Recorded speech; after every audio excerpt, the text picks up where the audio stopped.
And I thought to myself, wait a minute, there's got to be a national resource. If you get killed in the line of duty, you have a great organization, Concerns of Police Survivors. They'll be there with your family the rest of your life. But there was nothing for injured or disabled cops. Well, there sure as hell is now, and we are the Wounded Blue, and we are the National Assistance and Support Organization for injured and disabled law enforcement officers, whether those injuries are physical or emotional and psychological, because you guys know as well as I do, PTS can be as real as a bullet, and often is. Welcome to the Hangar Z Podcast, brought to you by Vertical Helicasts and partnered with Vertical Valor Magazine.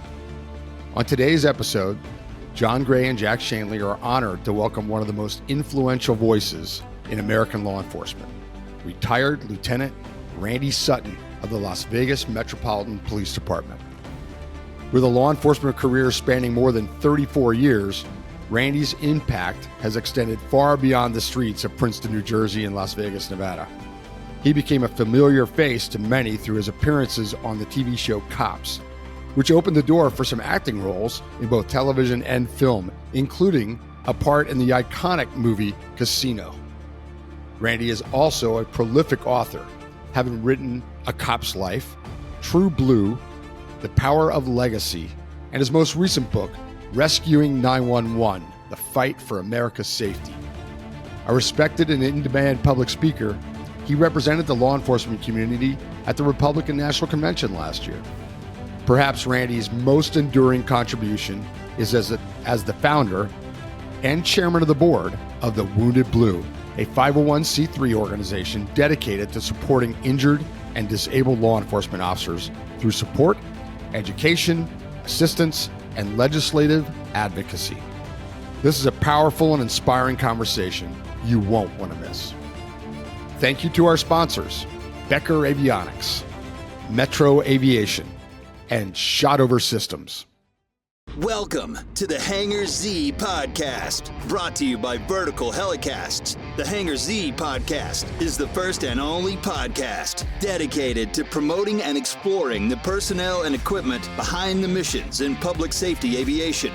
Still southbound, skidding to a stop. Stand by here. Looks like you're getting ready to bail. Heads up, guys, bailing. Okay, the guy, he's running through the house, jumping the fence, through the shotgun, through something out.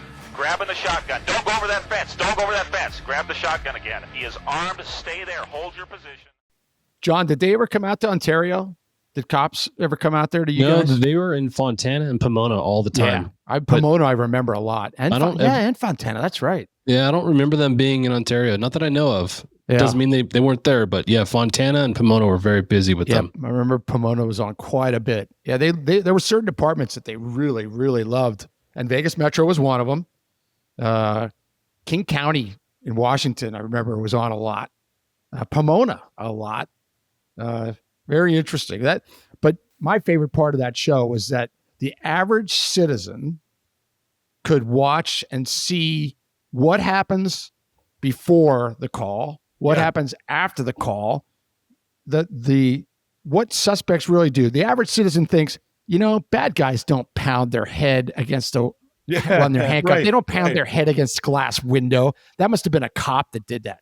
No, cop. And we all know that happens all the time. Yeah. Well, cops, man, there's countless episodes with a bad guy handcuffed in a car smashing a window with his head, Yeah. That was a valuable thing for the public to see. Without a shadow of doubt. Yeah. It did. Plus, it was the best recruiting tool for Metro ever. Yes. Yeah. So here's something interesting. There was a bunch of cops that over the years joined Metro, and I actually had them come up to me and say, we joined Metro because of you. Yep, I don't doubt that for a bit. They wound up working for me. That's pretty cool too. Yeah, it was a great recruiting thing. So while you were there, that you became, this isn't you saying it. This is others saying it. You became one of the most decorated officers in Las Vegas PD Metro history. And I looked up, I tried to find all of them. There's several life-saving awards. There's all sorts of commendations, but you also have a Medal of Valor in there.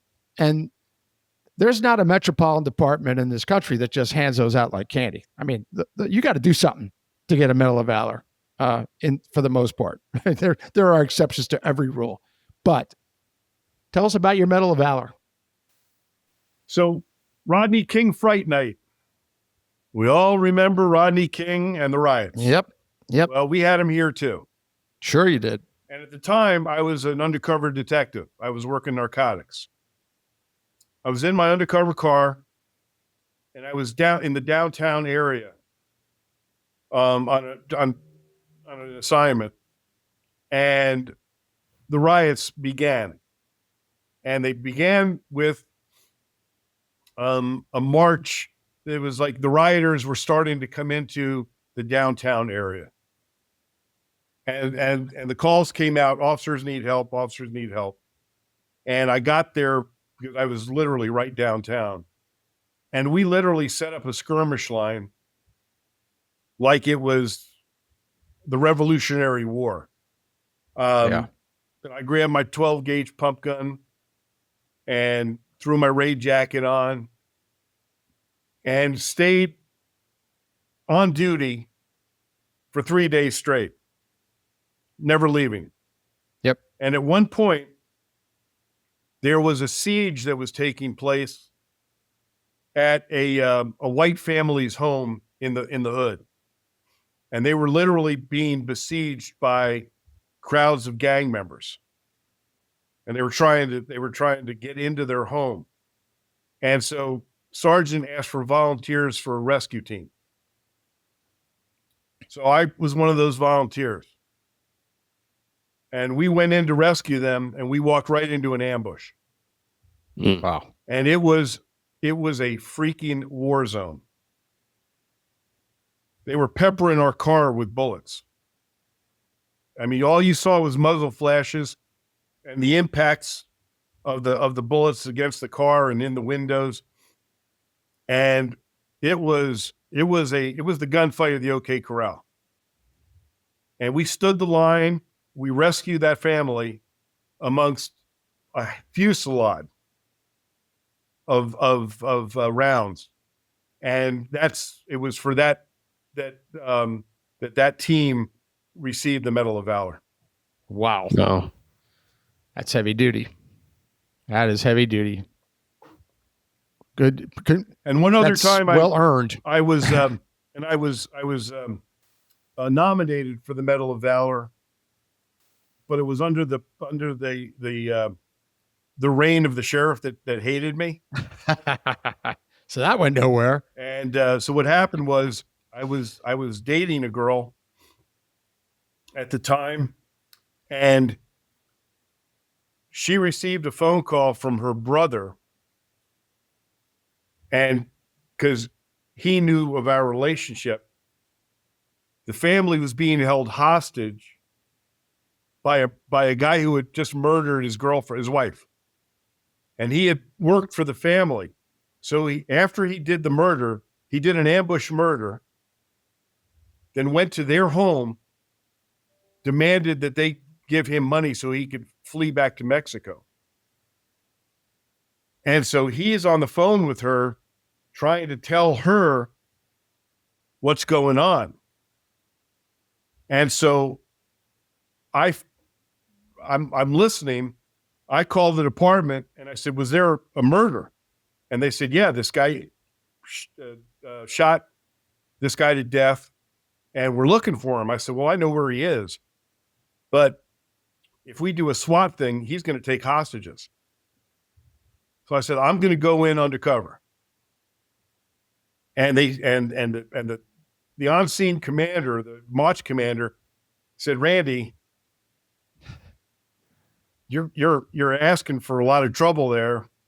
I said, but it's and we don't have time to plan this whole thing, right? Yeah. I said, here's what's happening. It's a gated community. I can get in because this guy knows my girlfriend. So I'm going in, and I don't have a radio, but I'll call in. Anyway, so I went in with her pretending that we were visiting. And the whole family is in this, the guy's holding them hostage, basically. And so, he's He's nervous as you might imagine, but we walk in like, hey, we're going to get some pizza. You guys want to join us? And I stuck my gun right in his brain. and they called Metro and we got him in custody. Wow. No gunfire, no nothing. Yeah. So anyway, wow. They wrote me up for the Medal of Valor for that one. That's appropriate. But they said that I placed myself in danger, so I wasn't getting it. That's what every Medal of Valor is, when you're placed in danger, as I recall. I don't remember. I can't think of a single Medal of Valor I know of where there wasn't Right. danger. That the word. Oh my gosh, that was a pretty slick sheriff excuse. Wow, that's impressive. I think the life-saving awards meant more to me than anything. Yeah. I had some life-changing experiences being a cop here. And one of them was saving the life of a 1-year-old baby who'd been shot 1-month-old baby who'd been shot in the face. Ooh. In a drive-by shooting, gang-related. And, fate puts you in places sometimes as a police officer, which is one of the things that I so cherish about being a cop, is the legacy you can leave through your deeds as a police officer. There's no other job like it. Yep. And on this particular day, I was on patrol. I was a sergeant now. I was a sergeant for 14 years, by the way. I loved that job. And I was on patrol, and it was right off the strip. It was the evening time. And I come around the corner, and there's a car up on the sidewalk. And people are running around screaming. And I have no idea what it is, but, I radio for a backup. I said, oh, no trouble. Give me a backup. I get out of the car, and there's people running around screaming, and there's bullet holes in the car. And then somebody screams, oh, my God, the baby's been shot. Now, I have no idea whether the shooter's still there. I don't know anything. This is my adrenaline is, pounding.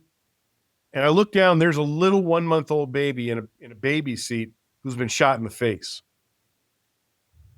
And I went down to check her, and she's not breathing. Well, the protocol is you wait for the ambulance, right? Yeah. But I knew if I waited for that ambulance, that baby was going to die. So first unit that arrived, I scooped her up. I said, get to the trauma center. Radio, we're bringing in a baby that's not breathing. When the bullet hit her face, her head's the size of a softball. All the tissue and stuff went down into her throat and choked her.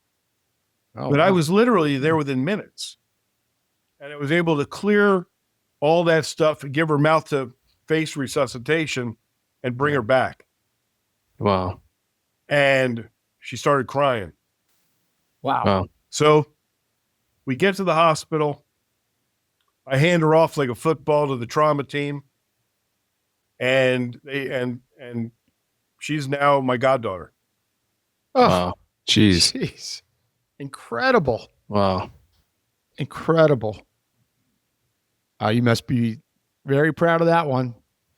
If you make a left turn instead of a right turn, you might not come across that, and that turns out completely differently. So let me tell you how that played a role in the pathway of my life that I never would have intended. That moment was one of the most impactful moments of my life. Saving that baby. And by the way, no brain damage because I got there so fast. Wow. And I went home that night, and me and a bottle of scotch, I felt like I had to write the story. Yeah. I got the yellow pad out, put Johnny Walker with me, wrote the story called Her Name Was Jackie. I didn't have anything to do with it. I just felt like I needed to write it. Like a catharsis, if you will. Yeah.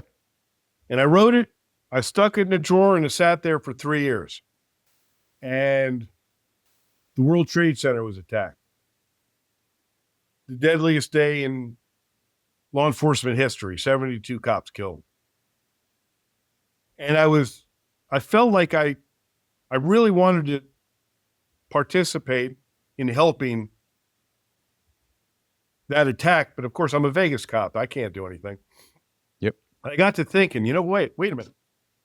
Every cop I know has a story like that. I'm going to ask them to write that story. I'm going to put it in a book, and I'm going to donate all the royalties to the Widows and Orphans Fund for the cops who were killed. And that's exactly what I did. Yep. And that book launched my writing career. I raised a significant amount of money for those families. And now, that's the first True Blue, correct? True Blue. Police stories by those who have lived them. Yeah. And that taught me, that affected me in a lot of different ways. One is I felt I did something, I accomplished something. Yeah. Secondly, it literally launched my writing career. My second book, the editor-in-chief at St. Martin's Press loved it so much, he said, I want you to write your own stories. And that became A Cop's Life. Yeah. And that book was my best-selling book and is now the name of my new podcast that I just launched, A Cop's Life. A Cop's Life. Yeah. Wow. And the other part of that was that cops started reaching out to me after that book was published.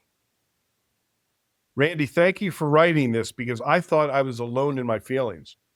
Because a lot of these stories that these cops wrote were very revealing about post-traumatic stress, which we didn't even know the name of it then. That's right. But because they read this book and said, I'm not alone, it gave them hope. And that was something that I carried with me that later morphed into the Wounded Blue. Yeah. Yeah. And now you've heard that statement many times. Hundreds. Where I felt alone. Hundreds. I mean, that's a very common phrase. Yeah. Wow. That is powerful. And I see what you're saying, how all this stuff happens and then something else happens in your life and how it just leads you down this path where unexpected things happen, saving that baby's life leads to a story that leads to a book that leads to another book that leads to a podcast that leads to the Wounded Blue. It's really pretty amazing. Thank you to our sponsor, Becker Avionics.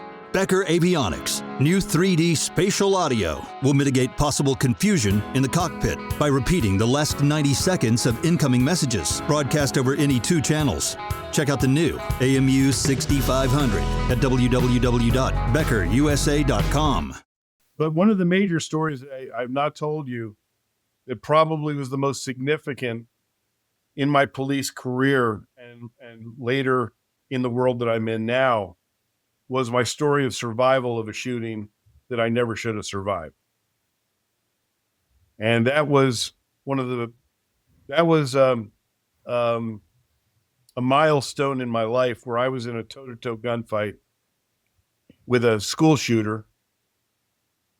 We now call them active shooters, but at that time, It was a guy dressed up like a ninja warrior and started shooting at kids at a high school dance.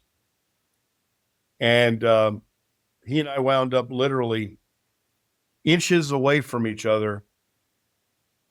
And I tried to take him physically. It didn't work. And so we wound up toe to toe. I was not wearing my body armor.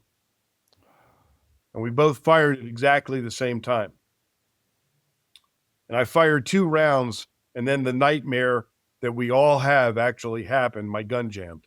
Malfunction. Yep. And I'm literally going click, click, click, and he's going boom, boom, boom. And I'm thinking, this is what it's like to die. What's it going to feel like when that bullet enters my body? Because our gun muzzles are almost touching. And my gun's not working now. I fired 2 rounds, gun stops. He's still shooting at me.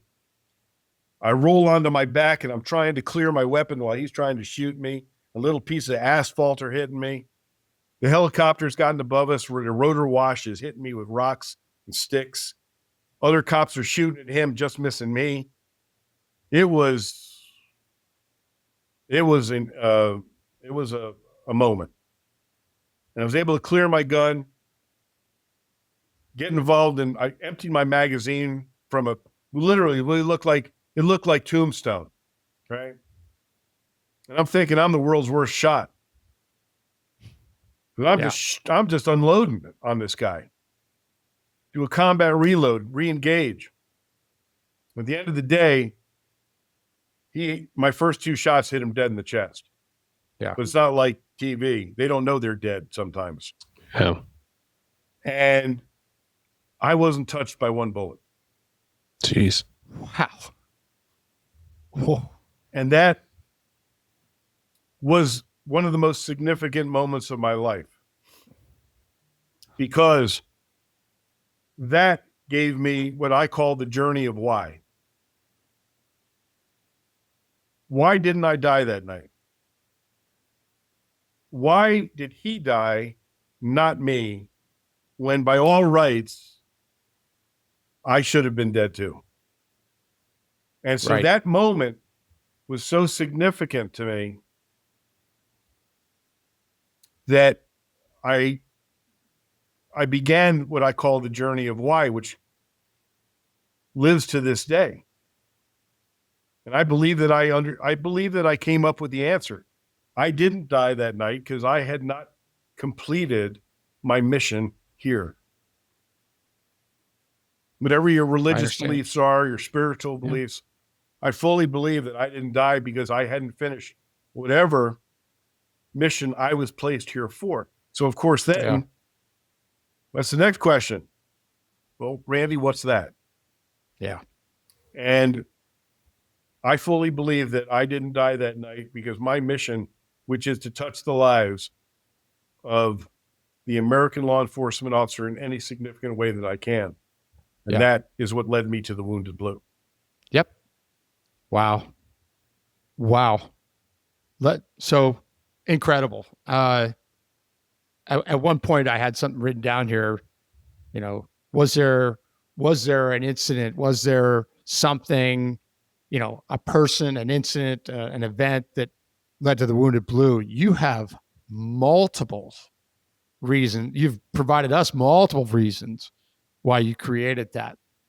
So even though there's some other stuff I want to talk about, let's talk about it. Let's talk about it right now. The Wounded Blue. For those of you listening, woundedblue.org, thewoundedblue.org. It's a great website, by the way. Really navigable, very clear in the mission, who's involved and why, and how to donate and all that. It's a 501c3. You're the founder. You're the chair of the board. Tell us about the Wounded Blue. Well, let me start off by saying I will have been successful when the Wounded Blue never needs to exist again. Agreed. The way police officers are treated when they're injured or disabled in the line of duty is a national tragedy. Now, one of the most significant things that happened in my life was the end of my police career. I did not intend to retire when I did. Right. I loved being a cop. And I was a lieutenant now. I spent 4 years as a lieutenant on graveyard shift, because in Vegas, the highest rank you can still be on the street's a lieutenant. Yeah. And I chose to be on graveyard shift because that's where the action is here in Vegas. Yep. So I was on patrol one night, and whenever I was watch commander, I would take a young police officer with me so I could get to know my people. And you know as well as I do that if you want to know what's going on in a police department, spend 8 hours in a patrol car with a patrol cop. Yeah. That's the truth. Right? You're going to get the real story. So that's the way I got to keep my finger on the pulse of my shift. I had like 100 people working for me, right? I got to know my people like that. So this young cop, never ridden with me before, we're on patrol. It's 2:30 in the morning. We're right in front of Bally's Hotel on the famed Las Vegas Strip. And I talking to him like I'm talking to you guys, and suddenly I found myself talking slower. And I literally felt my brain slowing down. And I knew what was happening. I was about to have a stroke. So I stopped the car right in the middle of the street, and I turned to him. I said, "Get me medical. I'm having a stroke." And this poor kid's looking at me like, is that the way the lieutenant screws with people? Yeah. Oh, yeah. I bet you thought that. Yeah. And he realized, this is a real deal. So I got out of the car to go around to the passenger side in case he needed to get me to the hospital. Yeah. And I started speaking gibberish. And I knew I was speaking gibberish, but I couldn't control it. And as I got to the passenger side, I lost the ability to speak altogether and lost the ability to move and crumpled to the pavement, absolutely helpless. And I'm laying there, aware of everything that's going on, but unable to communicate, unable to move, unable to talk, as tourists are walking by taking my picture, laying there helpless. And I hear the sirens coming, which, you know, when you're in trouble, hearing the cavalry coming is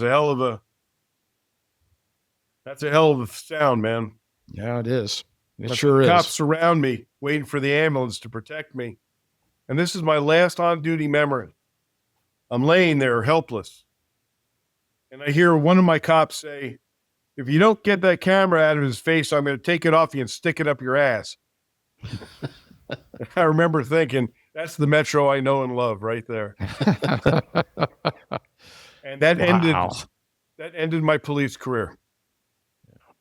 Wow. But what happened next was the most significant. I should mention that 3 weeks before that, my mother died in my arms.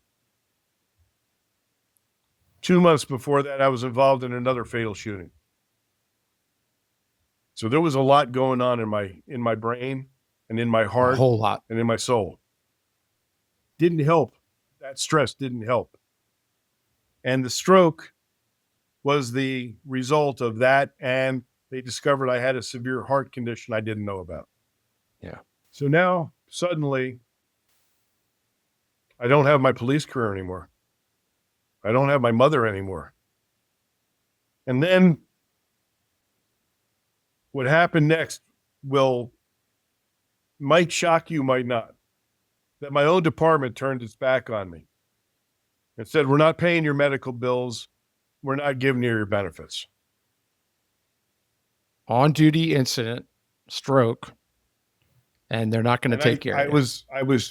I said, what do you mean you're not paying my medical bills? You have to pay my medical bills. It's the law. Yeah, well, make us. I had to get an attorney. Took well over a year. And they knew they were responsible. They knew they had to give me my benefits. They knew they had to pay my medical bills. But the harsh reality was this. They also knew it would take well over a year for me to fight the system. And they were hoping I would die in the meantime. That's a tough reality to face, my friends. It sure is. I went to go see the sheriff, a guy that I liked and liked me. And I said, "How do you treat me like this? 24 years of my life. And I almost gave my life on more than one occasion." And he looked me dead in the eye and he said, "Randy, this is not personal. It's just business." And I came to find out that he was not lying to me. It was just business. See, I was no longer of use for the department. I was now a liability. I was going to cost the agency money. And they were playing the insurance game. If they put it off long enough, maybe I would die in the meantime. They wouldn't have to pay. Well, I wound up winning. And then because of all of my past that I just recounted to you, being on cops, being in the movies, being a police trainer for decades, cops started reaching out to me on Facebook and other mediums saying, "Randy, I know you don't know me, but I was shot in the line of duty. My chief never even visited me in the hospital. They're not paying my medical bills. Randy, I was hit by a car in my police car. I'm paralyzed from the legs down. They've thrown me away. Randy, I was one after another from all over the country. And not because I could do anything, but only because I was visible. Right. I was somebody whose face they knew.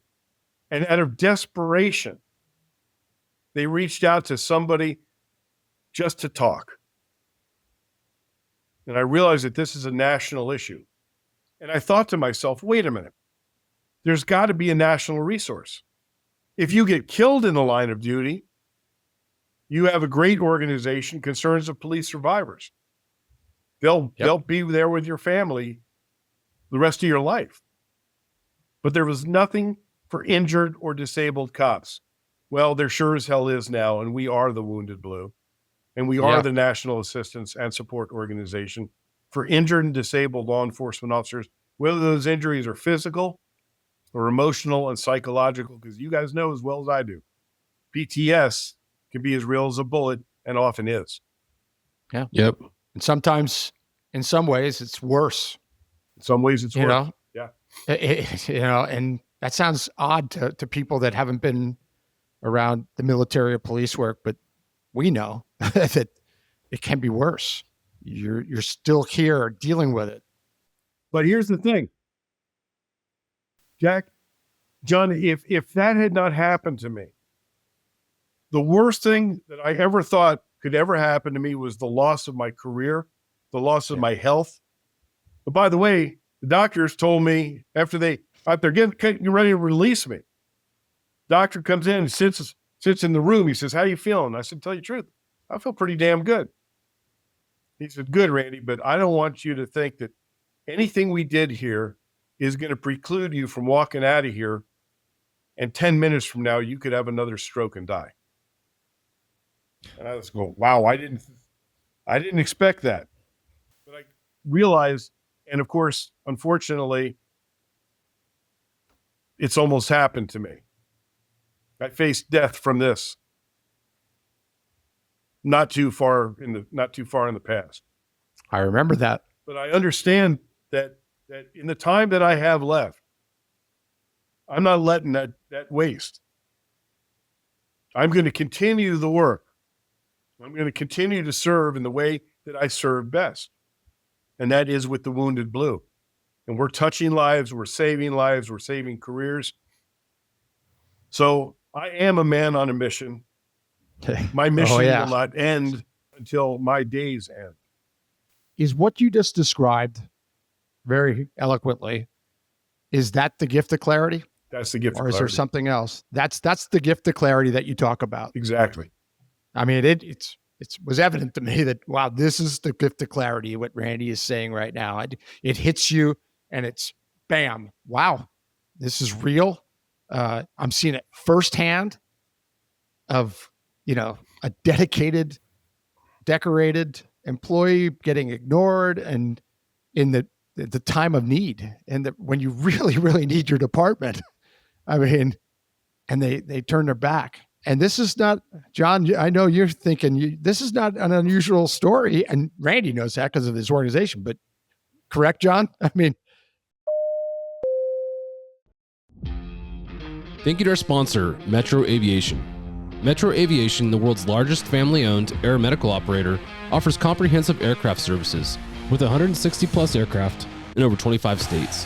The Completion Center installs medical and law enforcement kits and avionics, serving diverse aviation needs including offshore, utility, VIP, and corporate sectors. It happened to me. It wasn't the police department that did it. It was the city administrators. Yeah. And it was, as you said, it was a business minded decision. So I can 100% relate to what you went through, and I love what you've done with the organization. There's not enough support for folks out there that find themselves in a position where they're left by themselves to fend for themselves. After all the sacrifice that we've done, with our families and our time and everything else for the benefit of the organization that you work for, and then something happens and you're no longer an asset to them, you're a liability. So what do we do with liabilities? We push them off and let the legal system step in, and the medical system. And I think the two worst systems you can pair together are the legal and the medical system. So we fight. Wow. We fight injustice. Sometimes all these guys need is somebody to know that they're not alone. That's our motto is never forgotten, never alone, for a reason. Yeah. And my entire peer team, by the way, the backbone of what we do is peer support. And my entire team is made up of cops who've been shot, stabbed, beaten, run over, faced severe post-traumatic stress, and come out on the other side. I got guys who are in wheelchairs, guys who've been blinded, guys who've been literally crippled, and yet they continue to serve. They are the real heroes of the Wounded Blue. They're the men and women who work with other cops, providing support, providing knowledge. We help get people into treatment all the time. We were responsible for getting millions of dollars in federal benefits for cops who didn't even know they were eligible. Wow. So we've helped more than 14,000 cops in the last 5 years. Wow. That's a huge number. That's Every a huge day, number. Every day there's a new challenge. And trying to raise money for this organization, by the way, I take no salary. I live on my police pension. Everything that comes in goes into programs and goes into the running of this organization. You know, sometimes That's important. there's so many charities out there, and especially cops, we're very jaded. We know what human nature is, and we know that sometimes people, I mean, you can just look at some of the salaries that these big charitable foundations are paying their top people. It's disgusting. It is. One of my mentors, and once again, this is part of the pathway. When after the stroke, and I'm literally adrift. I don't know what my future is going to be. I don't know how long I'm going to live. I don't know. All I'm doing is living with loss. And then the doctor tells me that, hey, Randy, you could walk out of here and tomorrow you're going to be dead. No, not what I had anticipated. Yeah. And I started thinking, okay, what's going to be my legacy? And I'd already written 3 books by then. And I got to thinking, what is going to be my legacy? And then one day I'm watching television and I see an interview with a man who would play a pivotal role in my life. His name was Frank Shankwitz. His name probably doesn't mean anything to you, but what he did will. He's the man who created the Make-A-Wish Foundation. Oh, wow. And what people don't know, he was a cop. Boy, The I man didn't who know created that. Make-A-Wish was an Arizona State Trooper. And I'm listening to his story. I'm watching him. And he tells the story about how he created Make-A-Wish and why. And I'm like this. The man was one of the most heroic people I've ever met in my entire life. Played a significant role in the lives of millions because of who he was. And the light bulb went off. I go, I know what I want to do. I want to talk to Frank Shankwitz and people like him about who it was in their lives that made them want to give back in such amazing ways.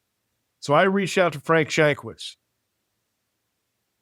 Turns out he lives in Arizona, not too far from me. I told him who I was, and I said, I want to interview you for a new book that I'm going to do. And he said, okay. And we made arrangements for me to meet him at his home. So I'm getting ready to meet him.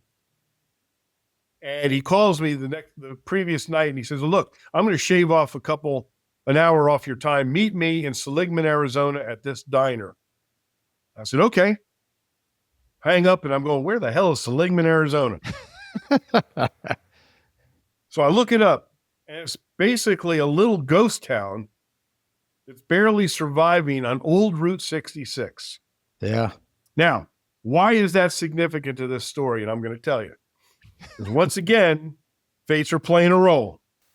Route 66, you guys are too young to remember it, but there was a television show called Route 66. Yeah. And it's about 2 guys in a Corvette on the road to adventure doing good deeds. Yep. I literally, from the time I was a child, absorbed this show and have been driving Corvettes my entire life because of it. Oh my gosh.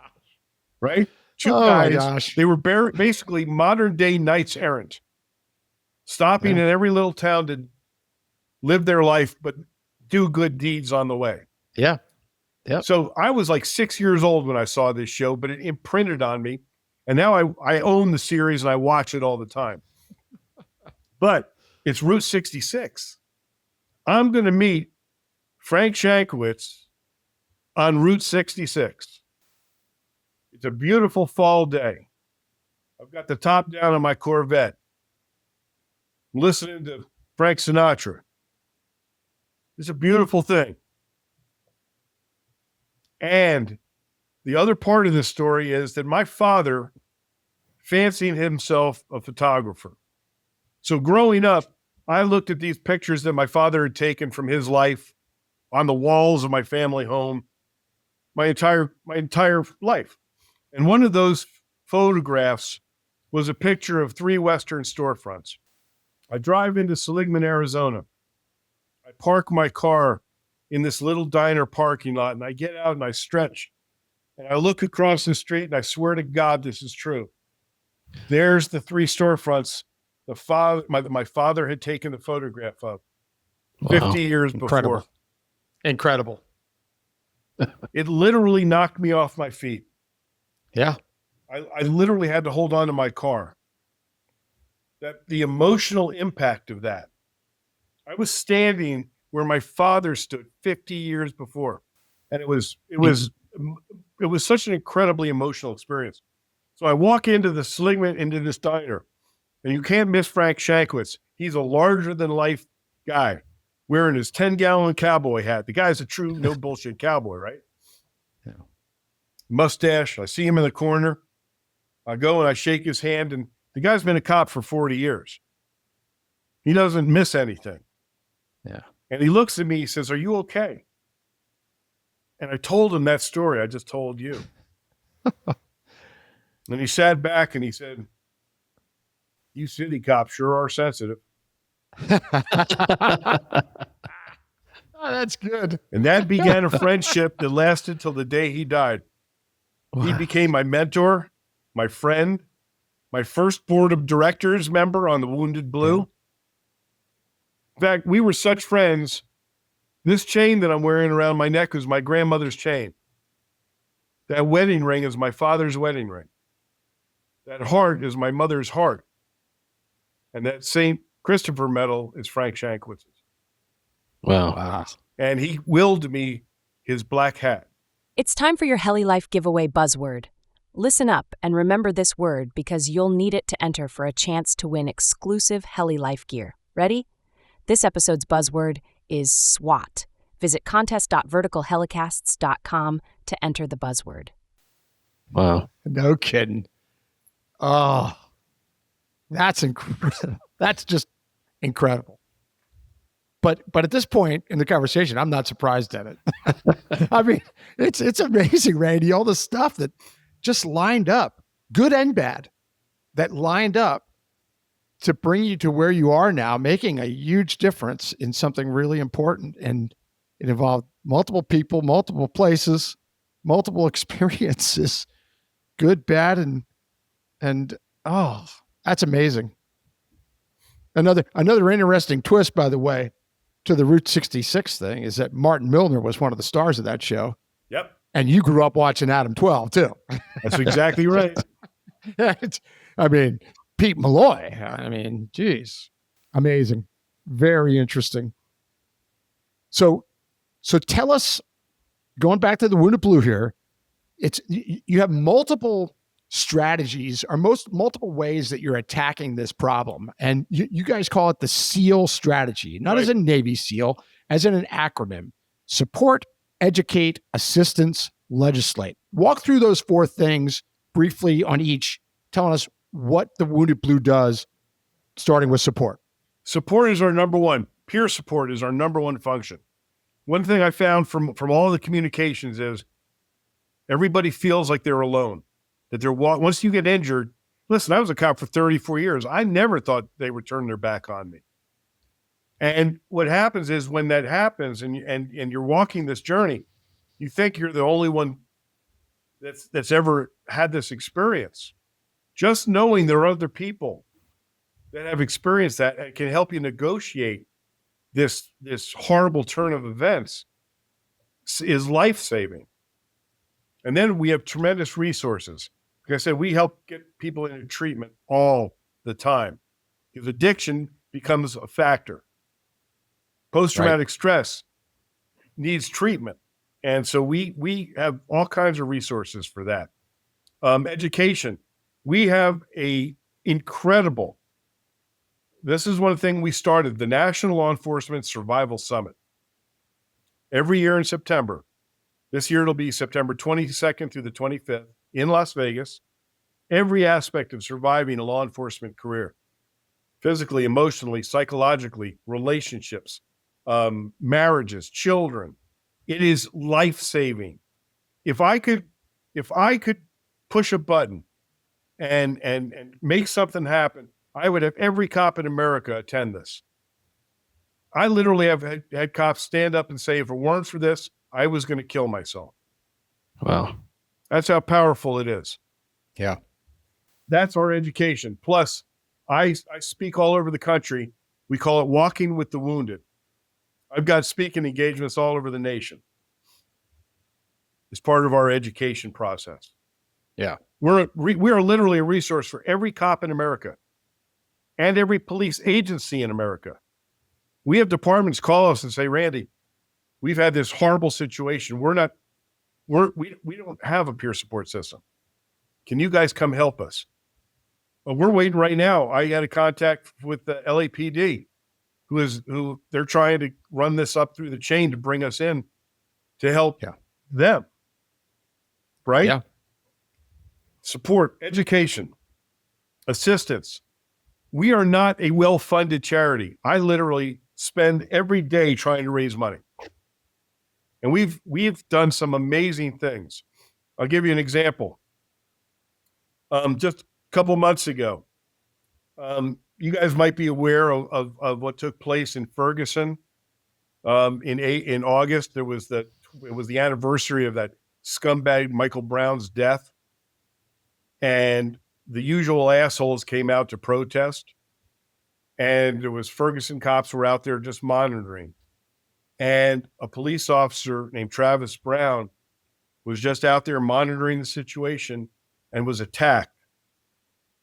He was tackled to the ground and hit his head, causing a severe traumatic brain injury.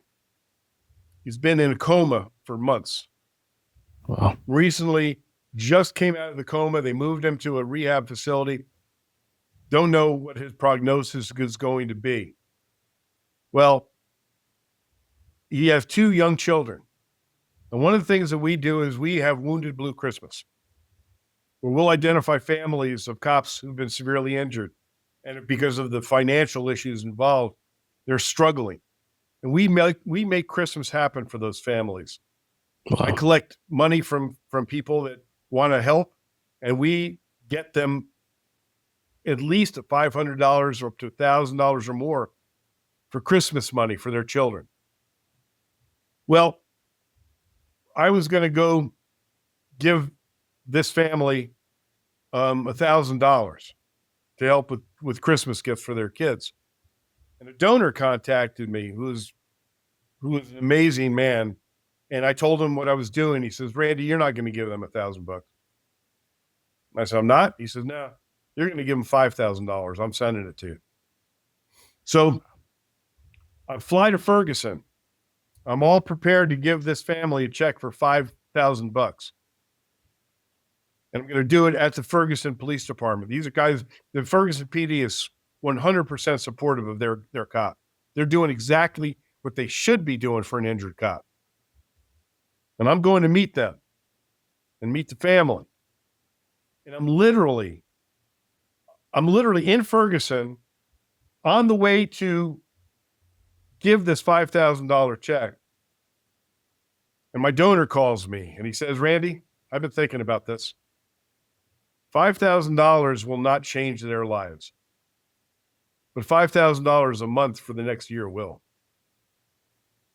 Wow. Jeez. And that's what I promised them, and that's what we're delivering. We're giving them $5,000 a month for the next year.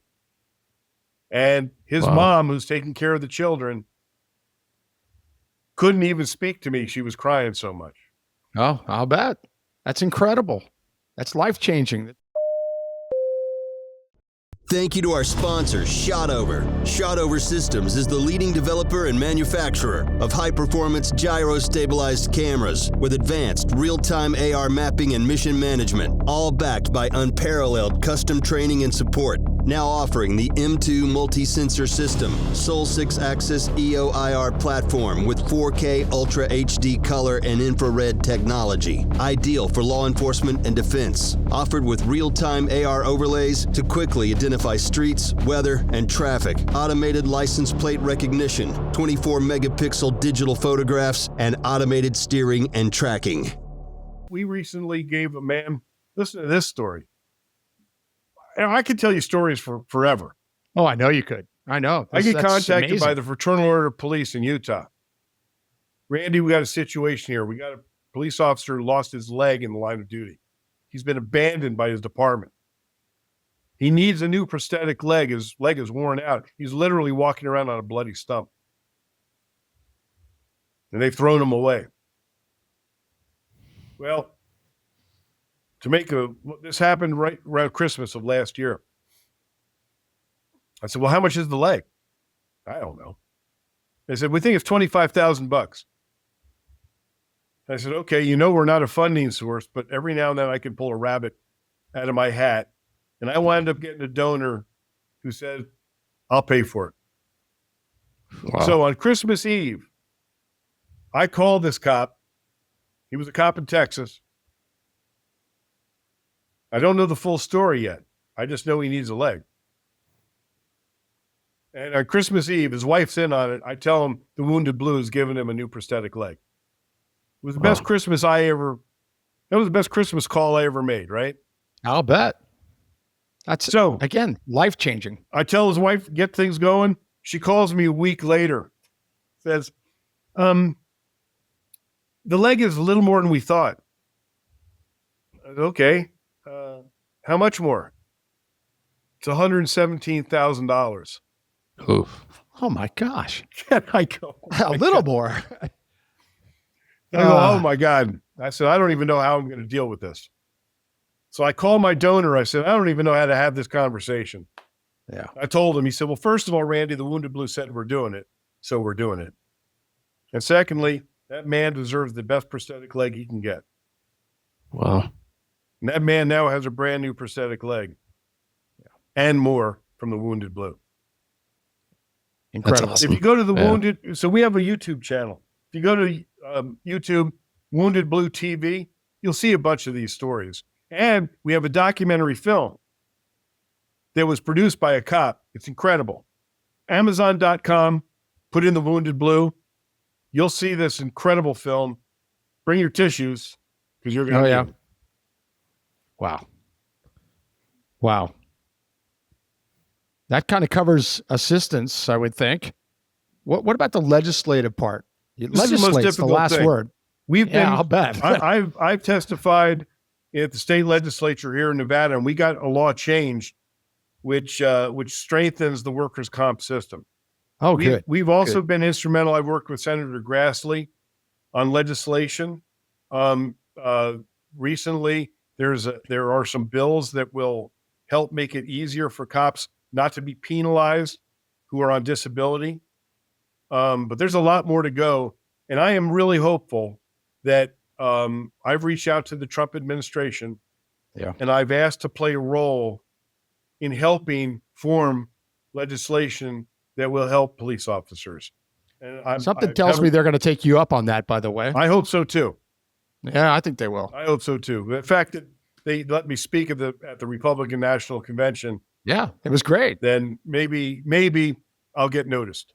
Yes, I agree. I mean, when you spoke, the new president was sitting right there. I mean, listening to your words, listening to the chants, the whole family was there. So you have that. I'm sure that you'll have an impact here too. It's just one more thing that's going to happen that falls into place and for good here. I mean, just amazing. John, I know your wheels are turning because of your personal experience. What are your thoughts right now? Well, I just keep thinking I don't want to stop Randy from talking. I don't want to say something because you're so eloquently talking. I'm done. I'm not telling any more stories. I'm done.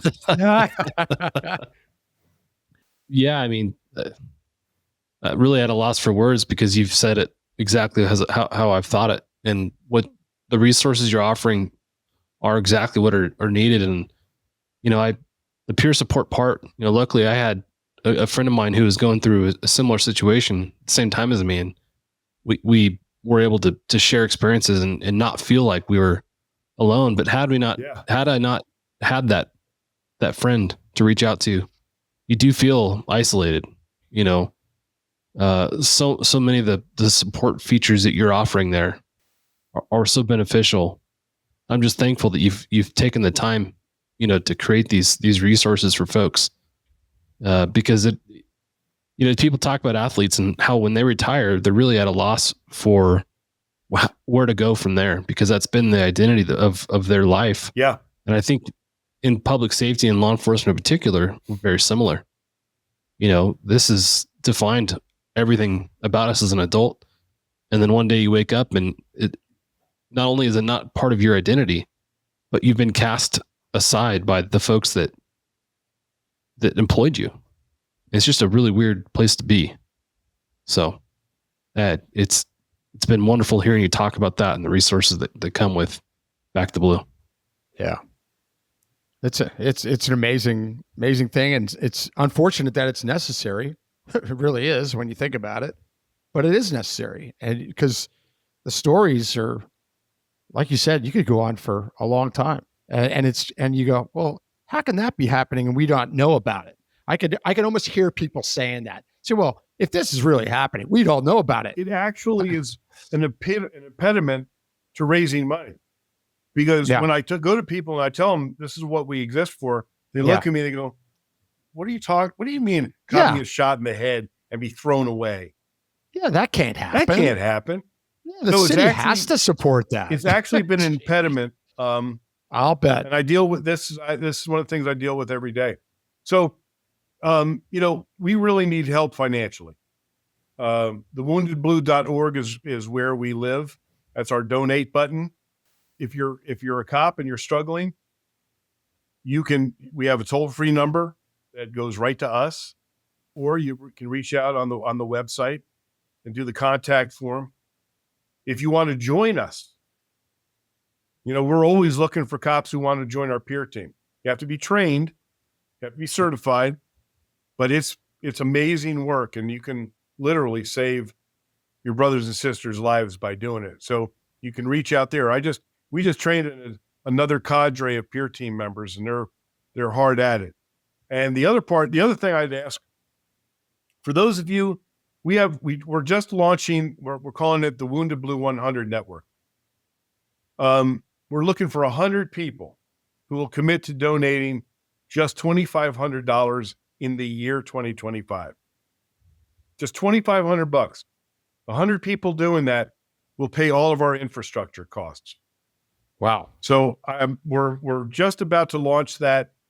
If you want to become a member of the Wounded Blue 100 Network, everybody will be connected with one another, because these are all givers. These are all people of that really want to participate and can develop friendships and relationships with other people of the Wounded Blue 100. So contact me directly for that one. I'm Randy at thewoundedblue.org. That's Randy at thewoundedblue.org. Contact me and we'll make that happen. So the Wounded Blue 100 Network. Outstanding.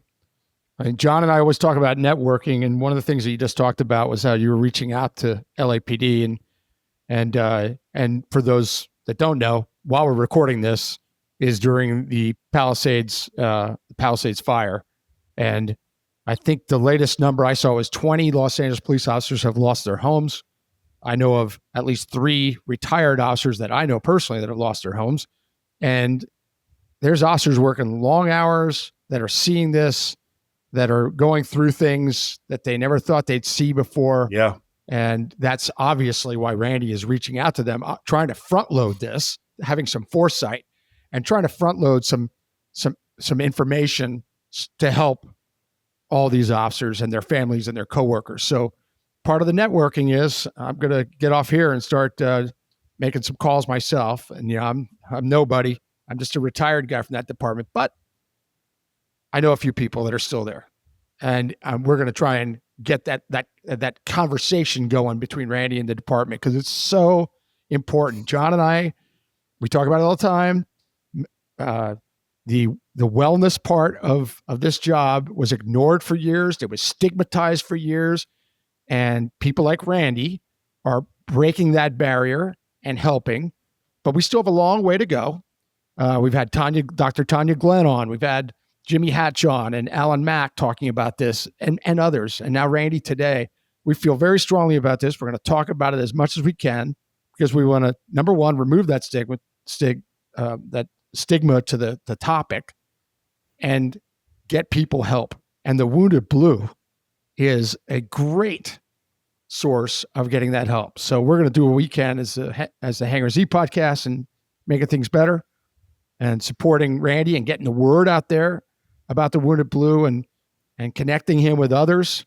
Because let's face it, there's a lot of cops that are out there that, like we've been talking about, they feel alone and they don't think there's help.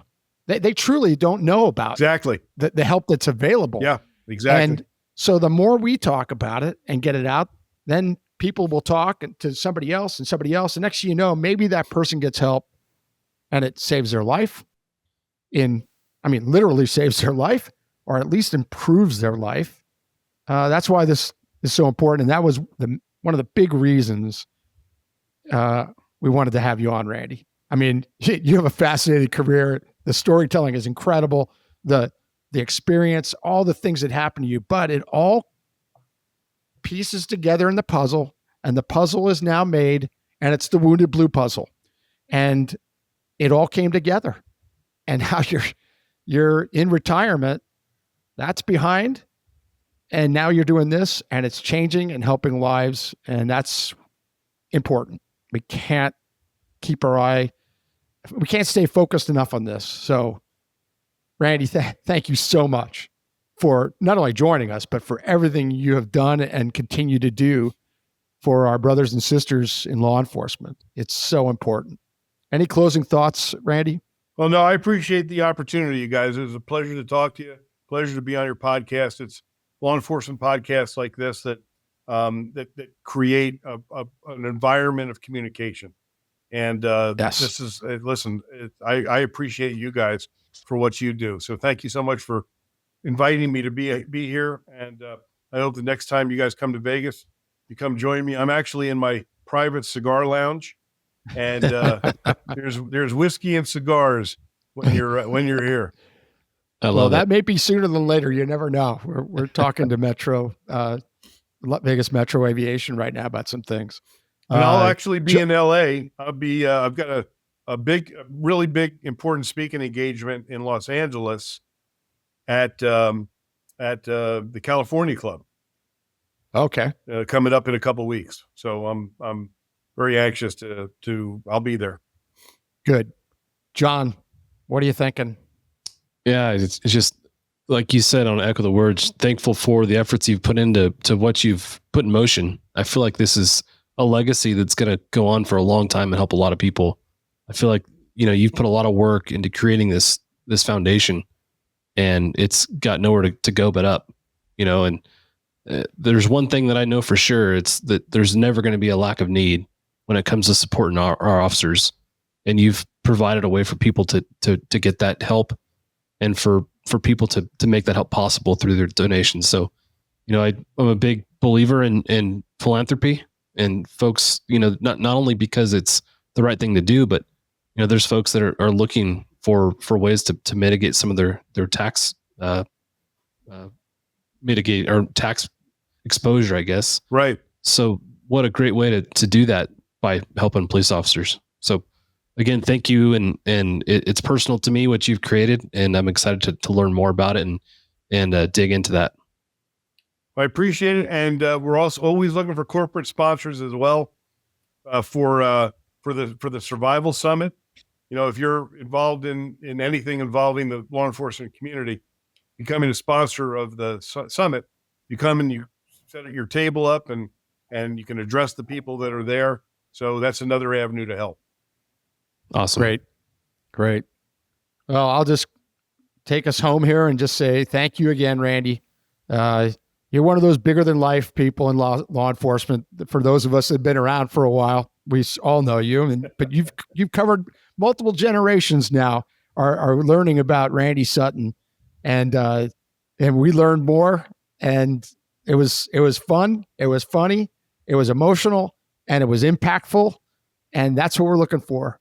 And we're walking away feeling good about having you on and getting the word out about the Wounded Blue, thewoundedblue.org. You got to go check it out. Donate. Everybody knows somebody with corporate ties. Get the word out, and let's help our brothers and sisters that have been either ignored or partially ignored by their departments that need help in multiple ways. So, Randy, thanks a lot. My pleasure, guys. Thank you, Randy. All right. Cheers. So we will close out.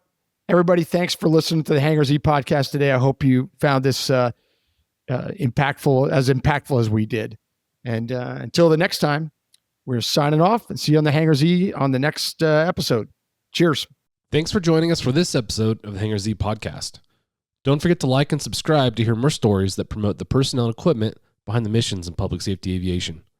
Lastly, stand by for a message after a word from our sponsors. Cheers. Thank you to our sponsor, Shotover. Shotover Systems is the leading developer and manufacturer of high-performance gyro-stabilized cameras with advanced real-time AR mapping and mission management, all backed by unparalleled custom training and support. Now offering the M2 multi-sensor system, Sol 6-axis EO/IR platform with 4K Ultra HD color and infrared technology. Ideal for law enforcement and defense. Offered with real-time AR overlays to quickly identify streets, weather, and traffic. Automated license plate recognition, 24 megapixel digital photographs, and automated steering and tracking. Thank you to our sponsor, Metro Aviation.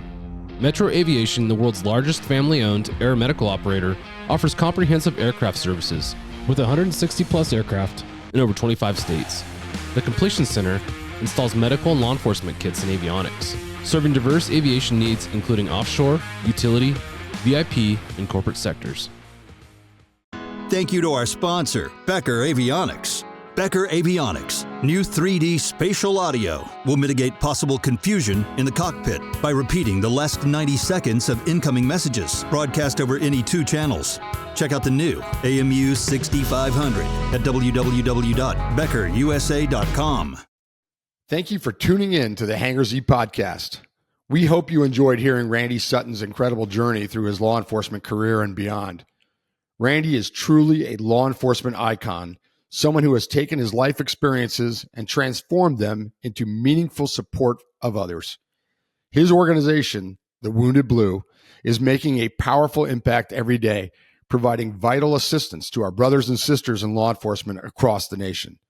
To donate, get involved as a peer advocate, or access support and resources, visit thewoundedblue.org. That's thewoundedblue.org. Always remember, you are never alone.